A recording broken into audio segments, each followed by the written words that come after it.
প্রধানমন্ত্রী নয়, প্রধান বিচারপতি পালিয়ে গেছেন।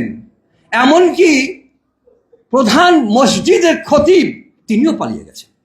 একজন প্রফেসর এমিরেটস সিরাজুল চৌধুরী উনি বলেছেন যে 5ই আগস্টে কোনো বিপ্লব হয়নি, বিপ্লব অনেক বড় জিনিস।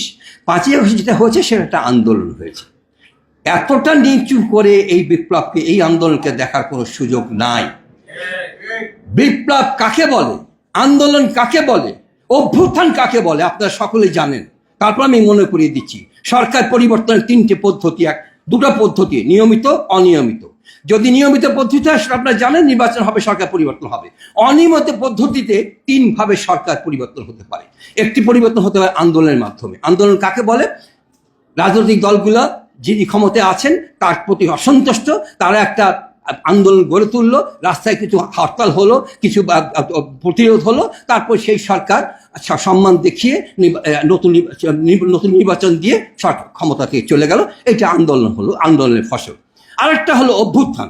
অভ্যুত্থান কিভাবে হতে পারে? দুভাবে হতে পারে। একটা হলো সামরিক অভ্যুত্থান, আর একটা জনগণের অভ্যুত্থান। জনগণ মিলে রাস্তায় আন্দোলন করলো, সরকার সেই আন্দোলনকে সম্মান দেখিয়ে পদত্যাগ করলো, নতুন নির্বাচন হলো, এবং তারপর আপনার নতুন নির্বাচনে সরকার পরিবর্তন হলো। এটা হলো 2 নম্বর আন্দোলন। আর 3 নম্বর যেটা, সেটা হলো বিপ্লব। সেই বিপ্লবটা কিন্তু সাধারণ বিষয় নয়। 100 বছরেও সেই বিপ্লব কিন্তু একবার সংগঠিত হয় না। আন্দোলন অভ্যুত্থান বারবার সংগঠিত হয়, আমরা দেখেছি। আমরা পাকিস্তান আমল থেকে দেখছি আন্দোলন হচ্ছে, অভ্যুত্থান হচ্ছে, সরকার পরিবর্তন হচ্ছে, কিন্তু বিপ্লব হতে কিন্তু আমরা দেখি নাই। 90-এ কিন্তু অভ্যুত্থান ছিল, সেটা বিপ্লব ছিল না। কিন্তু 24 এটা হচ্ছে বিপ্লব। বিপ্লবটা কি? বিপ্লব হচ্ছে এমন একটা বিষয় যে স্বৈরাচার একটা সরকারের বিরুদ্ধে সমগ্র জাতি, রাজনৈতিক দল নয়, সমগ্র জাতির সন্তানরা তারা রাস্তায় নেমে আসে এবং সেই আন্দোলনকে দমন করবার জন্য মারণাস্ত্র দিয়ে সরকার এমনভাবে রক্তপাত করে যেন যা সমগ্র জাতিকে ধ্বংস করে দেবে। কিন্তু তারপরে সেই সরকার সেই দমন পীড়নে সফল না হয়ে কি হয়, নিজের জীবন বাঁচানোর জন্য দেশ থেকে পালিয়ে যায়।